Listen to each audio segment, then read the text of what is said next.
Study IQ IAS, आपका selection हमारा mission. Hello everyone, मेरा नाम है रणधीर सिंह और मैं आप सबका स्वागत करता हूं UPSC CSC study IQ YouTube channel पे। दोस्तों, आर्टिकल बहुत ही शानदार है और आज इस आर्टिकल में हम दो सब्जेक्ट्स को कवर करेंगे। जीएस पेपर 3 इन्वायरमेंट, और इन्वायरमेंट भी किसके पर्सपेक्टिव से? आपके कार्बन एमिशन के पर्सपेक्टिव से। यानी क्या हमारे क्लाइमेट गोल्स हैं और अपने क्लाइमेट गोल्स को अचीव करने के लिए कैसे ये इंग्रेडिएंट यानी biochar is going to help India, और हम इस पे क्यों फोकस करना चाहिए, इसका क्या पोटेंशियल है। इसके अलावा मेरे दोस्तों, बायोचार का बहुत बड़ा रोल प्ले होता है एग्रीकल्चर में भी। जब आप सस्टेनेबल एग्रीकल्चर प्रैक्टिस की बात करते हैं तो उसमें biochar is going to play a very important role. तो आज इस आर्टिकल में हम जानेंगे कि आखिरकार इंडिया बायोचार पे क्यों फोकस करना चाहिए इंडिया को, और किस तरीके से एट एन इंटरनेशनल लेवल जो हमने इंटरनेशनल कन्वेंशन या फ्रेमवर्क में जो कमिटमेंट की है कि हम 45% ग्रीन हाउस गैसेस को रिड्यूस करेंगे बाय 2030। ये हमारी कमिटमेंट है, क्लाइमेट कमिटमेंट है, क्लाइमेट गोल कमिटमेंट। और 2070 में हमने बोला है कि हम क्या बन जाएंगे? नेट जीरो एमिशन, यानी कि कार्बन न्यूट्रलिटी। यानी कि जितना कार्बन हम एमिट कर रहे हैं, जितना हम कार्बन एमिट कर रहे हैं किसी भी एक्टिविटी से, चाहे सीमेंट बनाने का हो, एल्यूमिनियम बनाने का हो, स्टील बनाने का हो, टेक्सटाइल्स का हो, एग्रीकल्चर का हो, जितना भी हम कार्बन इन सेक्टर्स में से एमिट करते हैं, उन कार्बन को वापस कैप्चर करने को हम क्या बोलते हैं? न्यूट्रलिटी। यानी अगर सपोज कर लो कि मैं 100 टन कार्बन डाइऑक्साइड मैंने क्या किया है, एटमॉस्फेयर में रिलीज किया साल में, डिफरेंट सेक्टर्स में से गुड्स बना के, उसी 100 टन को अगर मैं वापस रिमूव कर दूंगा एटमॉस्फेयर से, तो उसको बोलते हैं मेरे दोस्तों आपका नेट जीरो एमिशन, या हम उसे बोलते हैं कार्बन न्यूट्रलिटी। क्या बोलते हैं? Carbon neutrality. क्यों कार्बन? कार्बन पे फोकस क्यों किया जा रहा है? Carbon major greenhouse gases है मेरे दोस्तों। मेजर ग्रीन हाउस गैसेज में से कार्बन सबसे इंपॉर्टेंट है। सबसे ज्यादा कोई भी एक्टिविटी में कोई भी देश सबसे कार्बन एमिट करता है, और कार्बन बहुत ही लीथल, बहुत ही इंपॉर्टेंट ग्रीन हाउस गैस है। Are you getting my point? Carbon को एटमॉस्फेयर से रिमूव करने के लिए हमने बहुत सारे डिफरेंट फॉर्मूलाज अपनाए, उनमें से बायोचार भी एक तरीका है। अब आपको समझ आना चाहिए कि हर किसी ने क्या किया पूरे देश में। अगर आप देखेंगे दुनिया भर में, तो हर देशों ने कार्बन मार्केट क्रिएट की है। क्या किया है? कार्बन मार्केट क्रिएट की है। कार्बन मार्केट का मतलब क्या है कि अब कार्बन को कम करने के लिए इसकी ट्रेडिंग हो रही है, मतलब इसकी ट्रेडिंग। अब देखो, कोई भी ए नंबर का आप कंट्री ले लो, कोई भी ए नाम की आप कंट्री ले ली, ठीक है। उस ए नाम की कंट्री क्या है, उसमें हमें पता चल रहा है कि वहां पे सीमेंट बनाने वाली भी इंडस्ट्री है, राइट, स्टील बनाने वाली भी इंडस्ट्री है, एल्यूमिनियम बनाने वाली भी इंडस्ट्रीज है। ये सारी इंडस्ट्रीज क्या है? आपकी बहुत ही एनर्जी इंटेंसिव है। क्या है? Energy intensive. और ज्यादातर एनर्जी, ज्यादातर तो बिजली है जिसकी मदद से ये जो गुड्स प्रोड्यूस करते हैं वो कहां से आ रही है? आपकी फॉसिल फ्यूल से, राइट। लेकिन अब हमें पता है कि फॉसिल फ्यूल को जब जलाएंगे, गुड्स बनाएंगे, तो उसमें से कार्बन डाइऑक्साइड बहुत ज्यादा निकलेगा। जो आज आपको धराली में देखने को मिल रहा है, हिमाचल प्रदेश में देखने को मिल रहा है, दुनिया भर में जितने भी आपको नेचुरल डिजास्टर देखने को मिल रहे हैं, उसके पीछे कार्बन डाइऑक्साइड की कंसंट्रेशन एटमॉस्फेयर में बढ़ना बहुत बड़ा रीजन है। बहुत ही बड़ा रीजन है। इसको कंट्रोल करने के लिए देश क्या करते हैं? हर एक देश क्या करे कि उन्होंने कार्बन मार्केट बनाई है।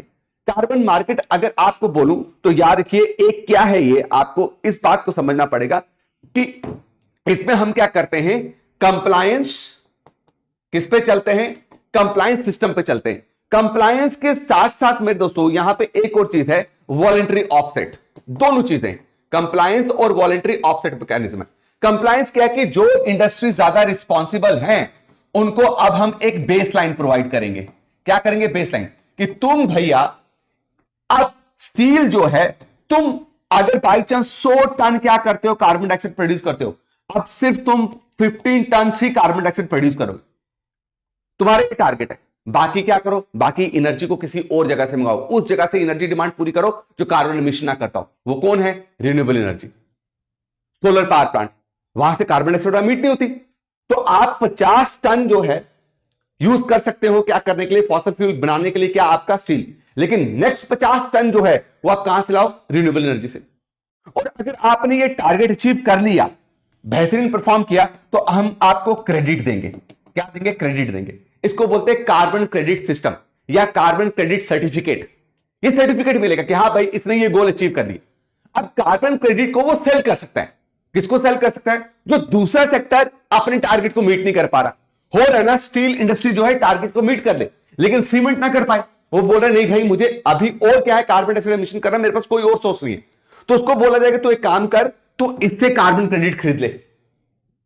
जो इसने कार्बन क्रेडिट, जो इसने टारगेट अचीव किया है, जो सर्टिफिकेट इसके पास है, वो सर्टिफिकेट ये शो करता है कि भाई इसने कार्बन को एटमॉस्फेयर से रिमूव किया।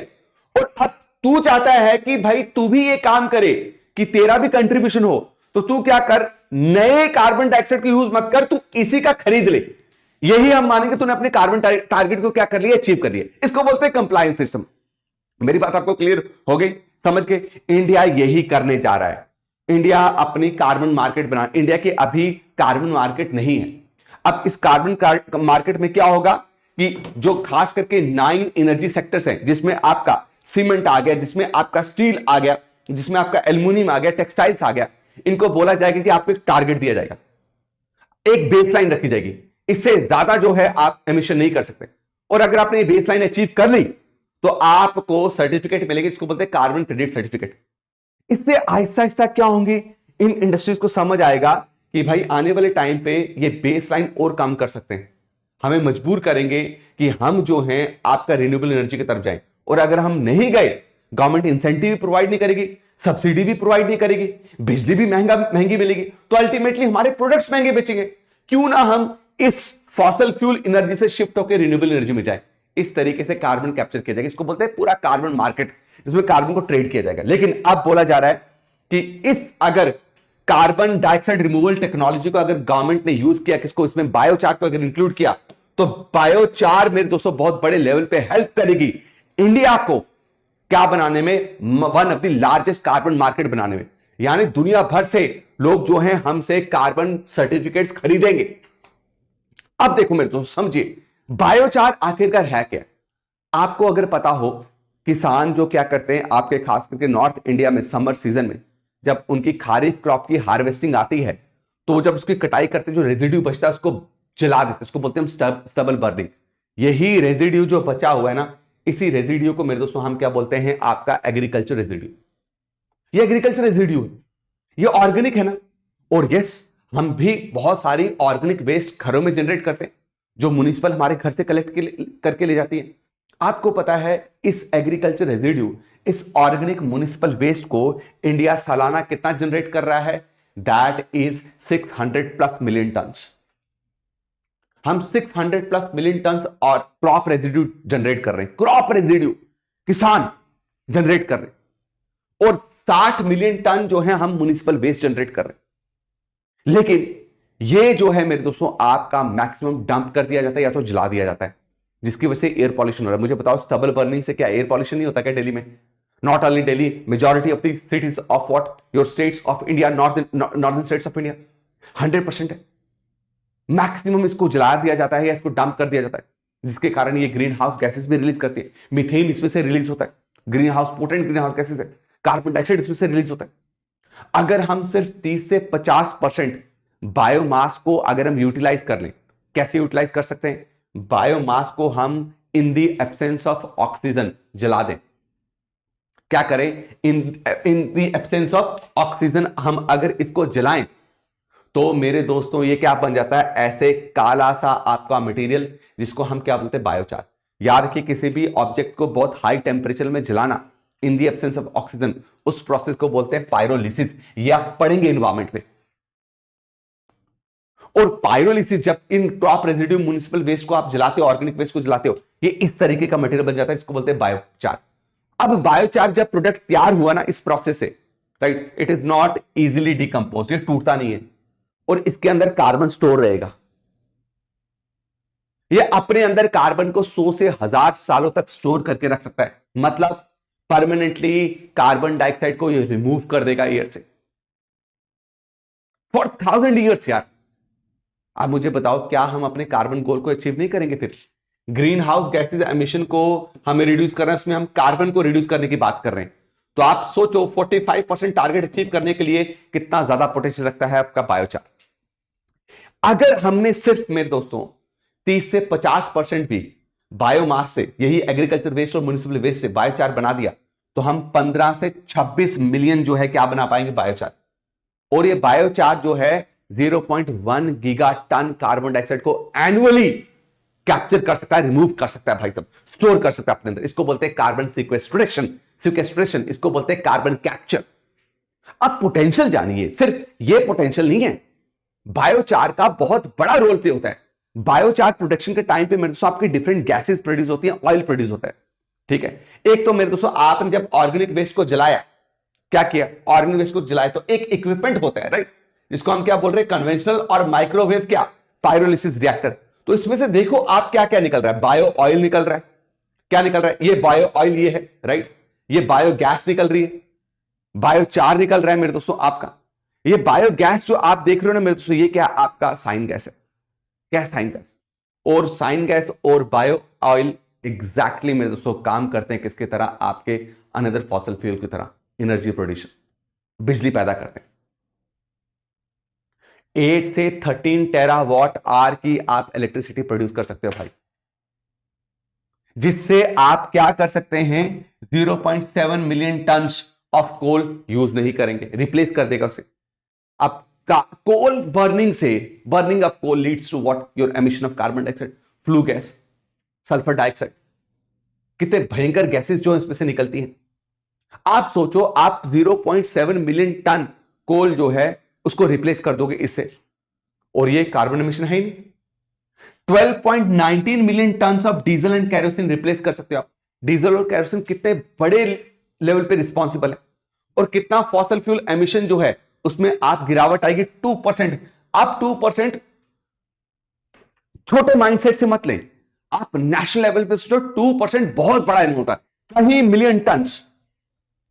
और ऊपर से बायोचार को अगर आप, बिजली तो पैदा की, बायोचार को अगर सॉइल में ऐड करते हो, वो सॉइल की फर्टिलिटी को बढ़ाता है, मॉइस्चर रिटेनिंग कैपेसिटी बढ़ाएगा। ड्रॉट के टाइम पे सॉइल में आपको मॉइस्चर डेफिशिएंसी नहीं मिलेगी, क्रॉप की उपज जो है, यील्ड जो है 10 to 25% ज्यादा बढ़ती है अगर उसमें बायोचार ऐड करो।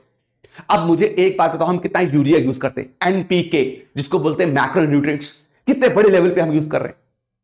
आपको पता है बायोचार ऐड करके हम नाइट्रस ऑक्साइड जो है इसकी एमिशन को, नाइट्रस ऑक्साइड बहुत ही भयंकर ग्रीन हाउस गैस है, आ रहा है यूरिया से, ये नहीं है, जो कार्बन डाइऑक्साइड से 273 टाइम्स ज्यादा पोटेंशियल रखता है ग्रीन हाउस क्या करने में, मेरे से ग्लोबल वार्मिंग करने में। आप इसको 30 से 50% जो है रिड्यूस कर सकते हो अगर बायोचार ऐड करोगे। अब आपको पता है फर्टिलाइजर्स के लिए अभी रिसेंटली कतर से किंग आए हुए थे, कितने ज्यादा डिपेंडेंट हम नेचुरल गैस के लिए, किस पे, कतर पे। नेचुरल गैस से हम करते क्या, फर्टिलाइजर्स बनाते, यूरिया बनाते, एनपीके बनाते, उसके लिए हमें कितना पैसा जो है बाहर के देशों में देना पड़ता है। तो सोचो हमारी इंपोर्ट डिपेंडेंसी कितनी कम होगी।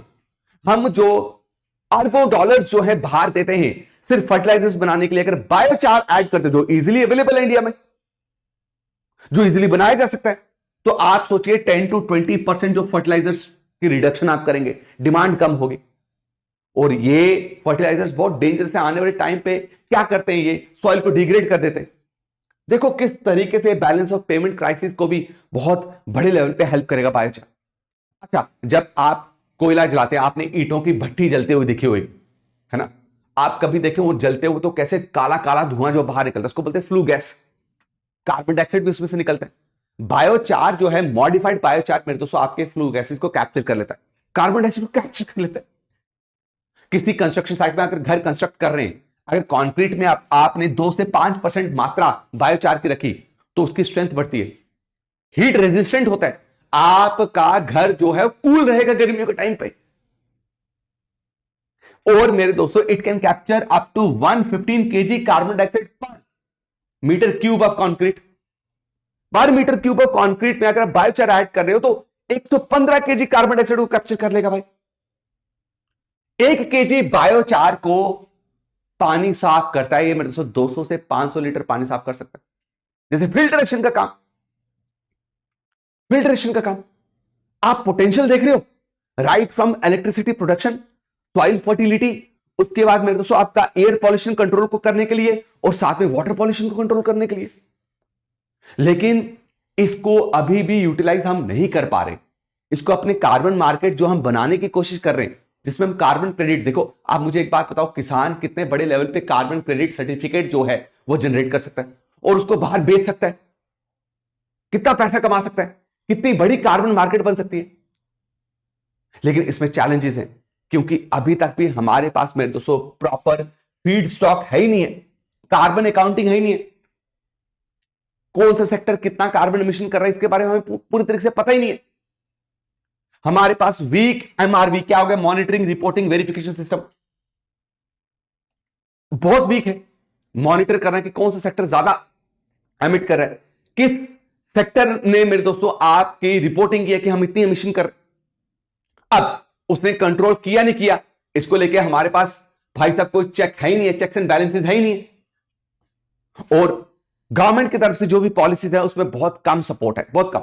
हम R&D कर ही नहीं रहे भाई। देखो, इसको करने के लिए रिसर्च एंड डेवलपमेंट चाहिए, डिप्लॉयमेंट चाहिए, स्टाफ चाहिए, डिपार्टमेंट चाहिए, मिनिस्ट्री की इंटरवेंशन चाहिए, डिफरेंट स्टेक होल्डर का क्या चाहिए मेरे दोस्तों, आपका कोऑर्डिनेशन चाहिए, वो बहुत वीक है, बहुत ज्यादा, क्योंकि among the stakeholders awareness नहीं है।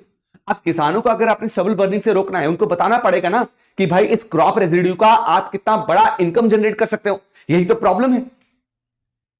This is the issue. और फ्रेगमेंटेड गवर्नेंस का मतलब क्या हो गया मेरे दोस्तों, आपका there is no connect between different what your sectors. तो इंपॉर्टेंट क्या है, सबसे पहले हमें क्या करना चाहिए, बायोचार की पोटेंशियल को हमें समझना चाहिए, अनलॉक करना चाहिए, लोगों को बताना चाहिए। और यस, अगर हम कार्बन मार्केट फ्रेमवर्क बना रहे हैं तो उसमें हम बायोचार को लीगली रिकॉग्नाइज करें, हम इस तरीके का सिस्टम बनाएं जिसमें क्लाइमेट मिशन की तरफ जो हम बढ़ रहे हैं उसमें इंटीग्रेट करेंगे क्रॉप रेजिड्यू मैनेजमेंट जो है क्लाइमेट मिशन में कितना बड़ा रोल प्ले कर सकता है, बायो एनर्जी में कितना बड़ा रोल प्ले हो सकता है क्रॉप रेजिड्यू का, ऑर्गेनिक वेस्ट का। और रीजन टू रीजन आप क्या करें मेरे से, डेवलपमेंट करें, बहुत इंपॉर्टेंट है। अब जो कल्टीवेशन तरीका है आपका हरियाणा पंजाब का, वो कल्टीवेशन पैटर्न है ही नहीं है साउथ इंडियन स्टेट्स का, साउथ इंडियन फार्मर्स का। So we have to keep this thing in mind कि हमें जो R&D करनी है वो रीजन स्पेसिफिक हो, है ना। और कार्बन क्रेडिट सिस्टम को बूस्ट कीजिए, आप फार्मर्स को बताइए कि अगर आप क्रॉप रेजिड्यू को बर्न नहीं करेंगे, इसको हेल्प करेंगे बायोचार बनाने में, तो आप कितने बड़े लेवल पे मुनाफा कमा सकते हैं, पैसा कमा सकते हैं। It is all about awareness, it is all about training. और हर एक सेक्टर को इंटीग्रेट कीजिए जिसका क्लाइमेट मिशन, क्लाइमेट गोल में रोल प्ले हो सकता है। क्या पोटेंशियल है, अगर ये हुआ तो 5.2 लाख गांव में जॉब जनरेट होंगी, सॉइल प्रोडक्टिविटी बढ़ेगी मेरे दोस्तों, सॉइल की यील्ड कैपेसिटी बढ़ेगी। Are you getting my point? मैं उम्मीद करता हूं आपको समझ आया कि बायोचार कितना बड़ा रोल प्ले करता है। और बायोचार की कमी थोड़ी है, हमें किसी दूसरे देश के पास थोड़ी जाना है। कमेंट सेक्शन में आपके कमेंट भी बहुत मैटर करेंगे मेरे दोस्तों। इस साल का सबसे बड़ा ऑफर मैं आपके लिए लेके आया हूं। कोई भी कोर्स आप यूपीएससी, स्टेट पीसीएस, जुडिशरी, कोई भी कोर्स लोगे उसमें 47% मेरे दोस्तों आपका ऑफ है। ये देख लीजिए ध्यान से। And this is Independence Day sale. इसका इंतजार रहता है बच्चों को कि कब, अभी तक आप उठा के देख लीजिए जनवरी से लेकर अभी तक, और इसके बाद ये आएगा भी नहीं। ये इंडिपेंडेंस डे तक ही आपको मेरे दोस्तों ये सेल लाइव रहने वाली है। 15 August is the last date. आज 11 है, डोंट मिस इट। अपने नियर डियर्स, जो भी आपके friends, junior, seniors, those who are looking for a course for UPSC preparation, UPSC civil services examination preparation, तो मैं आपको बोल रहा हूं this is the best course. 47% discount आपको। ये बैचेस यूपीएससी आईएएस की बैचेस आपको हिंदी, इंग्लिश और इंग्लिश दोनों में अवेलेबल है। 47% अगर डिस्काउंट चाहिए तो RDX लाइव कूपन कोड आपको इस्तेमाल करना पड़ेगा। Use it. RDX live coupon code इस्तेमाल करेंगे, you will get maximum discount in it, maximum discount in it. Don't miss this opportunity, I am telling you, don't miss this opportunity, right. इसके लिए आपको क्या करना है, स्टडी IQ की website पे जाना है। क्या जाना है आपके? स्टडी IQ की वेबसाइट पे। जैसे ही आप स्टडी IQ की वेबसाइट पे जाएंगे तो दोस्तों मैं पहले आपको बता दूं, कोई भी कोर्स आप निकाल लो, कोई भी कोर्स, सब कोर्स में आपको ये बेनिफिट मिलेगा, सब कोर्स में बेनिफिट मिलने वाला है आपको, राइट। तो आप जाएंगे कहां पे? प्रतिज्ञा बैच में 2026, 2027, जिसमें भी यहां पे लिखा हुआ है सारा कि आप 2026 के लिए अप्लाई करना चाहते हैं, 2027, 2028 के लिए जो भी बैचेस है। तो 2026 के बैचेस के लिए मैं आपको बता दूं कि जैसे ही आप बाय नाउ के ऑप्शन में जाएंगे, यू सी, आप क्लिक करते ही 2 ऑफर्स अवेलेबल में, जैसे ही आप RDX लाइव कूपन कोड को इस्तेमाल करेंगे, right, you will get what 47% discount. This course will come down to 25,999 diamond batch, 36 months validity. इसमें आप एनरोल होंगे PRP प्रीलिम्स रेजिडेंशियल प्रोग्राम, यानी कि इस 25,999 के कोर्स में you have the opportunity to join us and join our offline batches free of cost, and even आपकी PG का खर्चा भी हमारा होगा. इससे बढ़िया ऑफर आपको नहीं मिलेगा, आई एम टेलिंग यू, नहीं मिलेगा. वहीं पे इसमें और क्या है, 18+ बुक्स आपके घर पे आएंगी, 1000+ आवर्स की आपको लाइव क्लासेस मिलेगी, 1-to-1 मेंटोरशिप मिलेगा. इवन मेरे दोस्तों आप 25,999 जो है ये पैसा आप वापस जो है अपने अकाउंट में डलवा सकते हो. कैसे? अगर आपने प्रीलिम्स क्लियर कर दिया तो. प्रीलिम्स क्लियर करेंगे आपको फुल फी रिफंड होगी, फुल फी रिफंड होगी. और उसके साथ साथ again you will be eligible for what, your free of cost mains residential programme. तो किस बात की देरी है? 47% discount, 15th August is the last date. Don't forget to join this course. RDX live coupon code तो बिल्कुल मत भूलना. मिलता हूं आपको इस वीडियो में, इस कोर्स में. तब तक के लिए अपना ख्याल रखें. जय हिंद, जय भारत मेरे दोस्तों. स्टडी IQ IAS, आपका सिलेक्शन हमारा मिशन.